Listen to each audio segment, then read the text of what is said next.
हमार बहनी भाई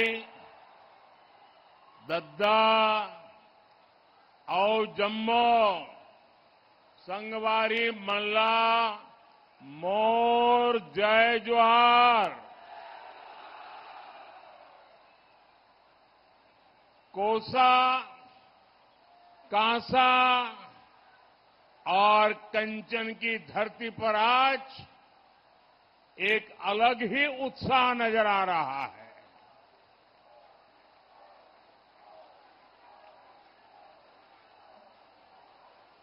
कुछ महीने पहले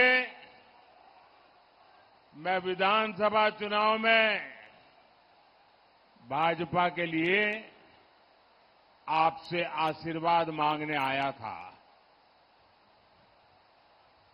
भाजपा के हर साथी को आप सबने बहुत आशीर्वाद दिया। हमारे सेवा भाव को मान दिया। इसके लिए सबसे पहले तो मैं आप सबका हृदय से बहुत बहुत आभार व्यक्त करता हूं। अब मैं आज फिर से आपके लिए पास आशीर्वाद मांगने आया हूं। तीसरी बार भाजपा सरकार के लिए आपके भरपूर आशीर्वाद लेने के लिए मैं आपके पास आया हूं। पिछले 10 साल में अपना देश बहुत आगे आया है, लेकिन बहुत सारा काम बाकी है। और छत्तीसगढ़ में तो मुझे पिछली सरकार ने मेरे कोई भी काम यहां आगे बढ़ने ही नहीं दिए। अब विष्णुदेव जी है तो वो काम भी मुझे पूरे करने हैं।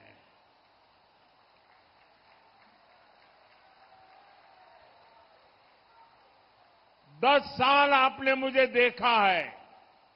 मैं लगातार आपके लिए दौड़ता रहता हूं कि नहीं दौड़ता रहता हूं, काम करता रहता हूं कि नहीं करता रहता हूं, एक भी छुट्टी लिए बिना काम करता हूं नहीं करता हूं, भरपूर मेहनत करता हूं कि नहीं करता हूं,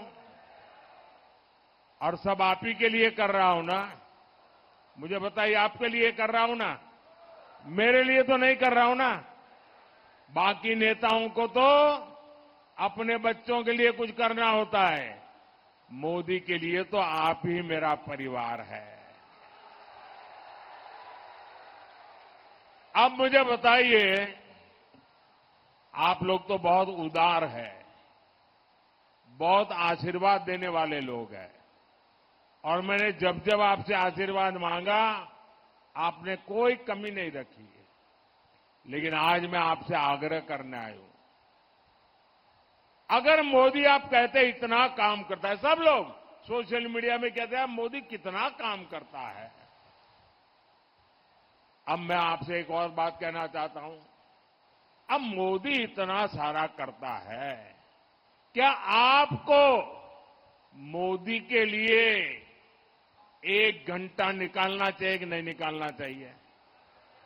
1 घंटा निकालना चाहिए कि नहीं निकालना चाहिए? 7 मई को वोट देने के लिए मोदी के लिए 1 घंटा निकालोगे? जरा हाथ ऊपर करके बताओ, निकालोगे? मोदी को वोट करोगे? पक्का करोगे? आपको जांजगीर चंपा से हमारी छोटी बहन कमलेश जांगड़े और रायगढ़ से हमारा छोटा भाई राधेश्याम राठिया जी को भारी मतों से जिताकर दिल्ली में मेरी मदद के लिए भेजना है।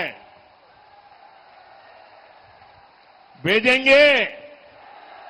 ये दोनों मेरे साथी भारत को शक्तिशाली बनाने के लिए, एक मजबूत सरकार ने के लिए दिल्ली में मेरा साथ देने वाले हैं। करेंगे। मुझे मां चंद्रहासिनी, अष्टभुजी मैया, शिवरी नारायण, गिरोधपुरी धाम, तुरी धाम, दमाखेड़ा की कृपा और आप जनता जनार्दन के आशीर्वाद पर अटूट भरोसा है। इसी भरोसे के कारण ही पूरा छत्तीसगढ़ कह रहा है, फिर एक बार, फिर एक बार, फिर एक बार। साथियों, आज मेरा सौभाग्य है, आज यहां मंच पर मेरे साथ पूज्य आचार्य मेहतर राम जी रामनामी और माता सेतबाई रामनामी भी रूबरू हमें आशीर्वाद देने आए हैं। और मेरे लिए तो खुशी है कि 22 जनवरी को अयोध्या में आकर के भी मुझे आशीर्वाद दिया था।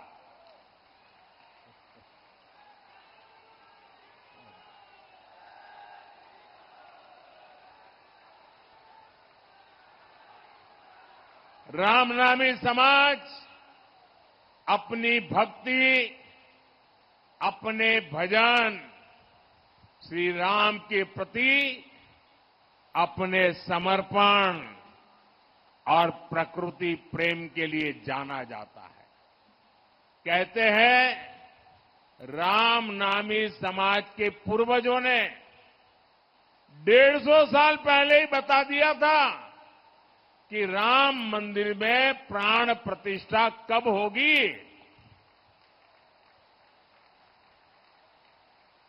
मोदी के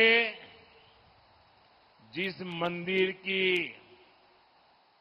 प्राण प्रतिष्ठा का सौभाग्य मिला, अयोध्या के जिस मंदिर की उम्मीद कभी देश छोड़ चुका था, सबने मान लिया तब तो मामला खत्म नहीं होगा, उस उम्मीद को पूरा करने का काम भारतीय जनता पार्टी ने किया है। ये कमल वालों ने किया है। कांग्रेस के लोग हम पर तंज करते थे। हर चुनाव में हमें पूछा जाता था, मंदिर कब बनेगा। कांग्रेस वाले तो आए दिन गली मोहल्ले में, अरे बताओ मंदिर कब बनेगा। और नारा देते थे, मंदिर वहीं बनाएंगे, तारीख नहीं बताएंगे। हमने उन्हें तारीख भी बताई, समय भी बताया, निमंत्रण भी भेजा, लेकिन कांग्रेस के 7वें आसमान के अहंकार ने, वो अपने आप को राम से भी बड़ा मानते हैं, प्रभु राम से भी बड़ा मानते हैं, और उन्होंने प्राण प्रतिष्ठा के कार्यक्रम का निमंत्रण ठुकरा दिया। हमारे ऐसे संतों का वो अपमान है कि नहीं है? माता शबरी का अपमान है कि नहीं है? और ये क्षेत्र तो माता शबरी का स्थान है। छत्तीसगढ़ तो प्रभु श्री राम का ननिहाल है। मैं आपसे पूछता हूं, क्या ये छत्तीसगढ़ का अपमान है कि नहीं है? ये छत्तीसगढ़ का अपमान है कि नहीं है? क्या ये माता शबरी का अपमान है कि नहीं है? साथियों, धर्म के नाम पर देश को बांटने वाली कांग्रेस आजादी के बाद भी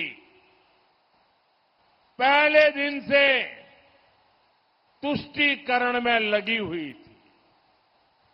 तुष्टीकरण वोट बैंक की राजनीति एक कांग्रेस के डीएनए में है।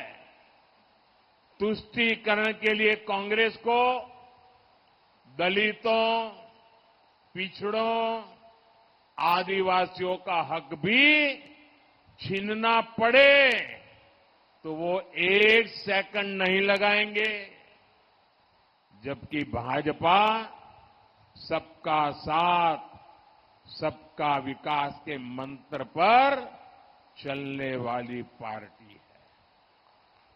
हमारी प्राथमिकता गरीब, युवा, महिला और किसानों का कल्याण है।